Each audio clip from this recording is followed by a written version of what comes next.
When I was born, I had 5 toes on my left foot, but now I am down to only 4, bringing my 2-foot total down to 9.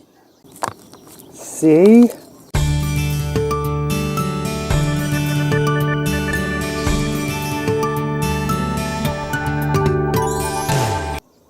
So what happened? Did I have an accident? Did the toes get together, hold a tribal council, and vote the big toe off the foot? Did it just fall off? Did I put it under my pillow and get a quarter from it from the toe fairy? No, it was none of that. What happened was I fell asleep one day, and while I was sleeping, somebody came along and hacked the toe off my foot. Now, I'll grant you that this sleep was anesthesia induced. The guy doing the hacking was a licensed and professional surgeon with a good reputation on the Big Island. And I did sign a consent form to have it done, because if I didn't have it done, life would be so much worse. See, what was happening was I had a very bad foot infection. I went into the hospital for that. They had IVs pumping antibiotics into me to cure the foot. The doctor said to me one day, "Sorry, Jim, looks like we're going to have to amputate that toe." See, the flesh under it was getting all gangrenous, dying, decaying. So in order to save the rest of the foot, the toe had to go.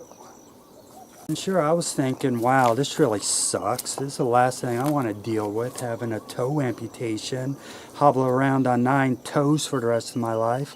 But I thought, well, what am I going to do about it?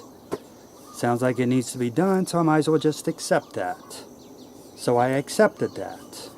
And when I accepted that, all the stress just sort of went away because I'm not worrying so much. I'm thinking, now, because this is happening, I'm just going to adapt to what that's going to mean to me in the future and in the recovery process and beyond. And I gotta be honest with you, it wasn't bad at all. An hour after surgery, I was up and walking already. At the end of my hospital stay, I got in my car. I drove away myself. I went to my favorite store. I bought some snacks. I went to the ocean. I sat at the ocean, enjoyed my snacks, and watched the waves. And today, I don't even walk with a limp. And that is the origins of the 9-toe way philosophy. Control what is in your power to control, and adapt to the parameters of that which you cannot. You see, I could not control the fact that this infection was in my foot and that the flesh was dying and the toe needed to be amputated. But what I could control was my attitude about it. I could tell myself, don't get upset. It's going to be all right. There's no worries. I mean, people go through this all the time. This is not like some freakish thing that only you will ever experience, Jim. Millions of people have had their toes amputated, and they're doing just fine, I am sure. So I could control my attitude about that. I could think, yeah, I'm just this statistic now. I'm just a 9-toed statistic, but that's okay. The doctor's telling me I'll still be able to walk. The doctor's telling me my life will still be normal. And he was right. So I adjust my attitude to think, well, everything's going to be fine. I don't need to worry. I think everything's going to be okay, and I could control the healing of it. I could keep the bandages on. I could take the medicines that he's given me to help it heal. I can keep it wrapped up when I take a shower so it doesn't get wet. And I did all these things, and it worked out. And it worked out with a minimum of stress. Because if you can't control it, why let it stress you out? Just adapt to it and roll with it. The 9-toe way philosophy is essentially rooted in Stoicism. Stoicism is an ancient philosophy that originated in the 3rd century Greece and Rome. The basic tenets of Stoicism is to live in harmony with what is natural, what is naturally occurring. So if you can't control it, live in harmony with it anyway, because there's nothing you can do about it, because it is what it is. It's divinely inspired. You cannot change that. So when I say control what is in your power to control and adapt to the parameters of what you cannot, I'm essentially saying that in my own words. It's my way of saying it. It's my way of summing it up. Stoicism is actually a very complex, well, it's not complex. I mean, there's a lot to it. There's a lot to think about. They go into a lot of details, but it all boils down to live in harmony with what is natural and what cannot be altered or changed. Control what is in your power to control.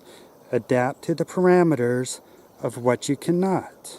I know the example of a toe amputation surgery is a pretty extreme example of dealing with something that's out of our control. It's not something everybody goes through. Let's face reality. However, there are many things in this world that are pretty universal that we've all experienced at one time or another that maybe we didn't want to, but we had to anyway. Take, for example, a traffic jam. Is there anybody watching this right now who has not experienced sitting in traffic? If there is, you're the lucky one. Traffic happens, we get stuck in it, we want to move forward, but we're stuck there.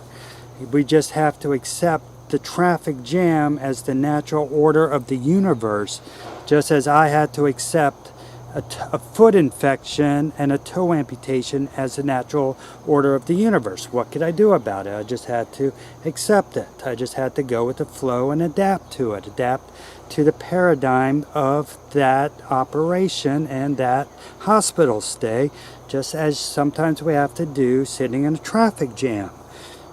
What can we do? Cars aren't moving. Sure, we can get upset. We can get angry. There's a place for anger in this world. It's productive. It's useful. But I'll talk about that in another video. Sitting in the traffic jam, it's probably not very useful, because as angry as you get, as frustrated, as hyper as you get, still not moving, are you?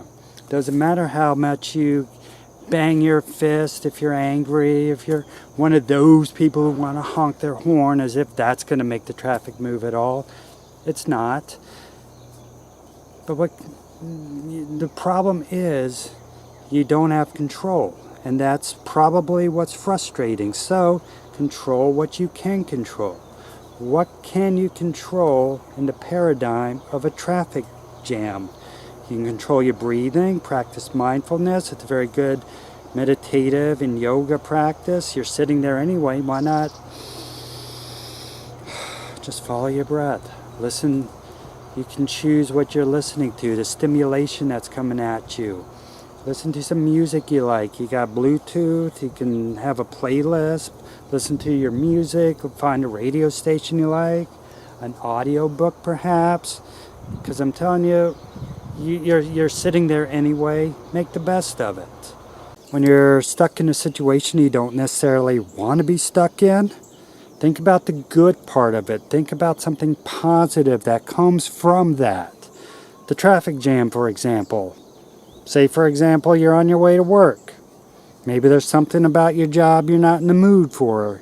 Maybe you don't really want to be there. Maybe there's a coworker who gets on your nerves.